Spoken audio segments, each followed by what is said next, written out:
Assalamualaikum warahmatullahi wabarakatuh.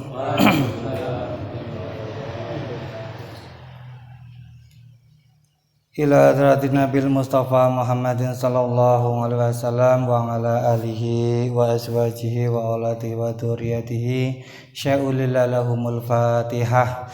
A'udzu billahi minasyaitonir rajim. Bismillahirrahmanirrahim. Alhamdulillahirabbil alamin arrahmanir rahim maliki yaumiddin. Iyyaka na'budu wa iyyaka nasta'in ihdinas siratal mustaqim. Siratal ladzina an'amta 'alaihim ghairil maghdubi 'alaihim waladdallin. Rabbi firli wa liwalidayya wa lil mu'minina amin. Alhamdulillahirabbil alamin nasta'inu wa nastaghfiruhu min shururi anfusina wa min sayyiati a'malina may yahdihillahu fala mudhillalah wa may yudlil fala hadiyalah. Asyhadu an la ilaha illallah wahdahu la syarikalah wa asyhadu anna Muhammadan abduhu wa rasuluh. Allahumma shalli ala sayyidina Muhammad wa ala ali sayyidina Muhammad. Rabbi israh li sadri wa yassir li amri wa hlul 'uqdatam min lisani yafqahu qawli. Amma ba'du. Dumateng para jamaah salat subuh Masjid Baitul Jannah ingkang kawula hormati. Sepindah monggo kita sesarengan panjataken puja lan puji syukur kehadirat Allah Subhanahu wa taala ingkang sampun paring kita beribu-ribu kenikmatan, utamanipun kenikmatan iman lan Islam, sehingga kita sedaya saged nglampahi kewajibanipun ing wulan yang mulia, yaitu bulan Ramadan iki. Mugi-mugi 1 bulan ke depan kita bisa melaksanakan ibadah kanthi khusyuk, tidak ada halangan apapun, dan selalu diparingi kesehatan keselamatan fid dunya dan wal akhirah. Salawat dan salam mari kita sanjungan kepada junjungan Nabi Agung Muhammad sallallahu alaihi wasallam. Semoga dengan kecintaan kita terhadap beliau, kita kelak akan mendapatkan syafaatnya di yaumul akhir. Allahumma amin. Bismillahirrahmanirrahim. Pada dasarnya bahwa kita semua sebagai umat muslim itu memang selalu diwajibkan untuk menjalankan ibadah puasa di bulan Ramadan. Tidak ada pengecualian. Jadi seluruh umat muslim di dunia itu harus melaksanakan puasa wajib di bulan Ramadan. Tetapi ada hal yang memang boleh dan itu menjadi ketentuan secara syar'i menurut syariat Islam, bisa tidak berpuasa dengan alasan yang memang dibenarkan. Di sini kita akan membahas tentang orang yang boleh tidak berpuasa tetapi harus mengganti apa yang ditinggalkan dengan membayar fidyah. Mungkin kita sering dengar apa itu dengan kata-kata fidyah ya. Mungkin bagi orang awam secara pengertian bayar fidyah itu bayar orang yang tidak berpuasa pada bulan Ramadan. Jadi secara pengertian bahwa fidyah itu adalah memberi makan orang miskin, pengganti bagi diri kita yang tidak berpuasa. Itu secara garis dasarnya itu. Sebagaimana diterangkan dalam Al-Qur'an, A'udzu billahi minasyaitonir rajim. Wa 'alal ladzina yutiqunahu fidyatun ta'amu miskin. Dan wajib bagi orang-orang yang berat menjalankannya jika mereka tidak berpuasa, yaitu membayar fidyah, yaitu memberi makan seorang miskin. Surat Al-Baqarah ayat 184. Sinten mawon, siapa saja orang yang harus membayar fidyah karena tidak bisa berpuasa. Siapa saja? Yang pertama yaitu orang sakit. Orang yang sakit yang memang secara awam bagi kita itu tidak tahu kesembuhannya gitu. Jadi kita mungkin hanya sebatas kasat mata kita melihat ada saudara, tetangga atau keluarga yang memang dia sakit tapi belum tahu kepastiannya, dan kemungkinan hanya sebatas batasan lihatnya kita itu mungkin sembuhnya itu nggak tahu kapan gitu. Itu boleh dia tidak berpuasa dan diharuskan, diwajibkan untuk membayar fidyah. Yang kedua, orang yang sudah tua ataupun lemah. Jadi di sini orang tuanya maksudnya adalah orang yang memang kalau dia berpuasa menjadikan dia sakit gitu. Itu boleh dia tidak berpuasa dan diwajibkan membayar fidyah.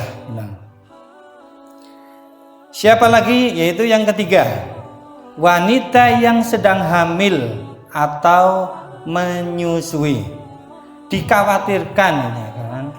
Dikhawatirkan kalau dia ibunya berpuasa menjadikan janinnya juga sakit atau mengalami resiko gitu. Dia boleh untuk tidak berpuasa. Tetapi di sini dia memiliki dua kewajiban.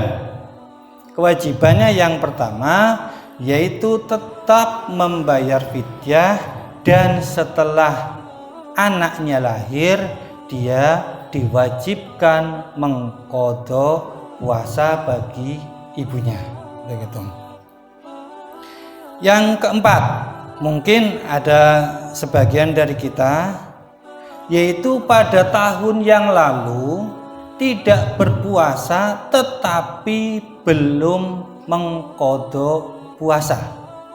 Jadi pada bulan Ramadan tahun yang lalu dilalat dia ada beberapa waktu tidak melakukan puasa, kok sampai sekarang belum mengqadha. Maka dia tetap mendapatkan dua kewajiban, yaitu membayar fidyah dan mengqadha puasa pada tahun yang lalu. Itu beberapa orang yang harus membayar fidyah karena tidak berpuasa. Besarnya fidyah yaitu 1 mud atau seukuran 6,75 gram. Kita bulatkan 7 on. Bagaimana cara pembayaran fidyah tersebut?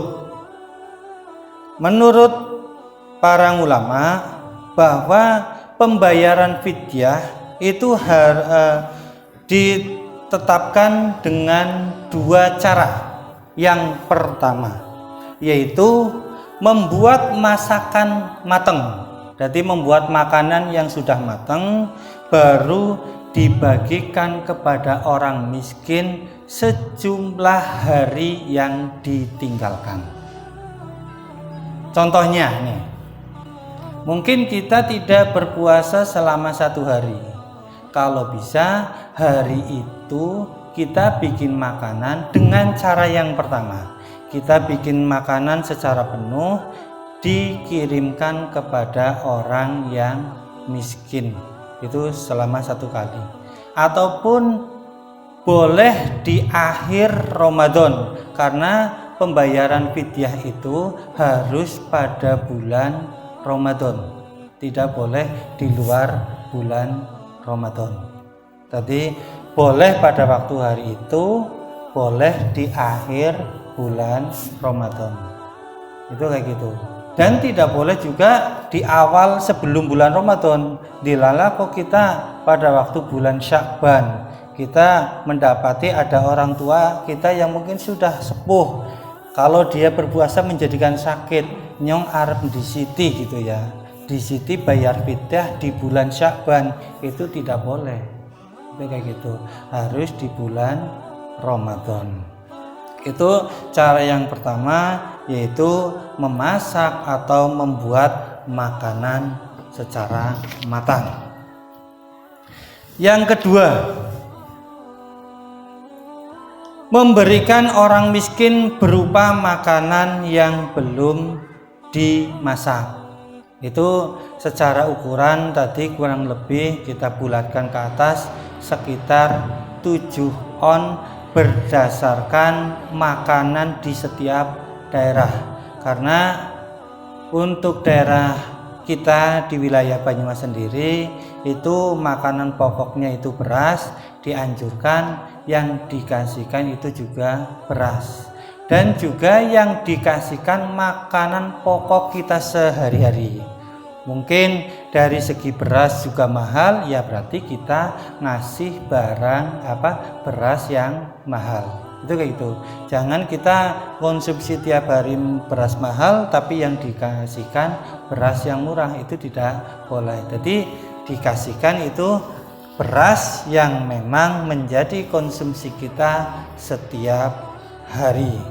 Dan dianjurkan gitu ya, bahwa dianjurkan itu tidak hanya sebatas bahan pokok saja, tapi juga ada tambahan lauk pauk buat tambahan bahan pokok tersebut. Tidak hanya sebatas ya mungkin hanya sebatas bahan pokok beras 7 ons sudah memenuhi syarat, tapi tetap dianjurkan ada tambahan lauk pauk gitu. Sekarang meningkat yaitu waktu pembayaran fidyah. Seseorang dapat membayar fidyah pada hari itu juga ketika dia tidak melaksanakan puasa atau diakhirkan sampai hari terakhir bulan Ramadan. Jadi boleh jenengan setiap hari dicicil, hari ini tidak puasa, jenengan boleh langsung membayar fidyah pada hari itu juga, atau boleh diakhirkan nanti pada waktu bulan Ramadan. Itu boleh, jenengan mau pilih yang mana itu silahkan. Kayak gitu. Fidyah dengan uang bolehkah? Nah ini menurut para ulama, fidyah bahan pokok yang diganti dengan uang itu diperbolehkan dengan nominal dengan harga bahan pokok yang sering kita konsumsi setiap hari. Namun ada pengecualian. Kalau kita mau bayar fidyah diganti dengan uang, kok nanti dikasihkan ke orang miskin dengan takutnya uang itu dijadikan foya-foya oleh orang miskin tersebut, diharapkan uang itu jangan diberikan. Begitu. Jadi kita meraba aja. Kok takutnya nanti timbul fitnah dengan adanya uang itu, kok nanti bukan untuk hal keperluan yang pokok, mungkin nanti untuk keperluan yang foya-foya, lebih baik dikasihkan dengan fidyah berupa bahan pokok makanan gitu. Tapi jenengan nanti bisa milih antara bahan pokok ataupun uang, itu silahkan dengan perkiraan masing-masing gitu. Cara membayar fidyah yaitu mungkin tadi sudah diterangkan, boleh satu hari kita bikin makanan sebanyak mungkin, kita mengundang 30 orang miskin untuk datang makan bersama, itu juga boleh. Ataupun kita bikin makanan 30 porsi dibagikan 30 orang miskin juga boleh. Ataupun kita nyicil tiap 1 hari dikasihkan 1 orang miskin boleh, tapi harinya berganti-ganti. Sekarang 1, untuk besok 1, untuk besoknya 1, hanya untuk 1 orang miskin boleh. Yang penting dicicil tiap hari. Kalau mau dikeroyok atau dijadikan 1 selama 30 hari, lebih baik langsung dibagikan ke 30 orang miskin. Selanjutnya ada fidyah yang bukan puasa, yaitu fidyah sholat. Bolehkah kita membayar fidyah, yaitu tapi untuk orang yang tidak melakukan sholat fardu. Menurut mazhab Imam Syafi'i, kita itu dibolehkan membayar fidyah atau mengqadha sholat. Diterangkan dalam hadis yang diriwayatkan Ibnu Abbas yang artinya bahwa sahabat Ibnu Umar pernah menyuruh seseorang perempuan untuk mengqadha sholat ibunya yang pernah ditinggal. Waktu itu ibunya bernadar untuk melakukan sholat masjid di Masjid Quba, namun meninggal sebelum melakukannya. Qadhakanlah nazar sholat ibumu tersebut. Perintah Ibnu Umar pada perempuan tersebut. Hal ini juga merupakan pendapat yang disampaikan Ibnu Abbas. Jadi secara kita mengikuti ulama mazhab Imam Syafi'i, untuk fidyah sholat itu juga diperbolehkan kalau memang kita tidak bisa mengqadha sholat tersebut. Jadi ada orang sakit yang mungkin pada waktu itu tidak bisa melaksanakan sholat sama sekali dan habis itu meninggal. Mungkin anaknya atau saudaranya bisa menggantikan untuk mengqadha, boleh mengqadha sholat tersebut. Jadi anaknya itu menggantikan. Ataupun kalau tidak bisa, yaitu boleh membayar fidyah orang yang telah meninggal tersebut. Hitungannya yaitu 1 hari, karena waktunya sholat wajib itu ada 5, berarti 5 kali 7 3,5 kilo per hari gitu. Jadi tapi kalau memang ada yang bisa menggantikan untuk mengqadha, lebih baik itu diqadha. Jadi niatnya itu sama biasa, boleh dilakukan kapanpun, jamnya itu kapanpun itu boleh. Tidak harus sholat isya dilakukan pada waktu sholat isya, itu juga tidak apa-apa.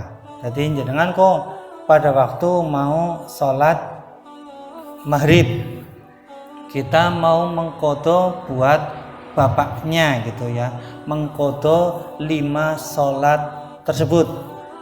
Habis sholat isya kita melaksanakan sholat isya sendiri, habis itu mengqadha sholat 5 itu langsung aja nggak apa-apa.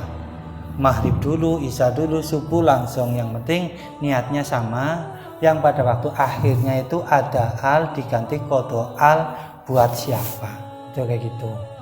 Jadi usolli fardhol ngisya'i arba'a, qadha buat siapa. Qadha itu kan maksudnya maknanya itu di luar waktu gitu ya. Kalau kita yang sering melakukan sholat pada umumnya kan ada adanya itu diganti qadha gitu maksudnya. Nanti disebutkan nama yang mau diqadha gitu. Ataupun jenengan juga mau menambahkan fidyah sholat tersebut juga boleh itu. Jadi mungkin juga nambahi kodo, jenengan juga boleh dengan niatan sedekah, jenengan nambahi fidyah di atas namakan orang yang sudah meninggal. Itu juga boleh. Jadi hitungannya 7 on kali 5 waktu sholat dalam satu hari. Itu juga boleh. Waktu untuk mengqadha sholat bebas. Tidak harus ngisa dengan ngisa, maghrib tidak dengan maghrib, itu tidak. Jangan pada waktu ngisa mau melaksanakan sholat 5 waktu sekalian boleh. Mau dilakukan asar boleh, diwaktukan duhur juga boleh. Itu aja yang dapat saya sampaikan tentang bab fidyah, baik untuk orang yang tidak melakukan puasa maupun orang yang tidak melakukan sholat fardu. Kurang lebihnya saya mohon maaf. Wabillahi taufiq wal hidayah. Wassalamualaikum warahmatullahi wabarakatuh.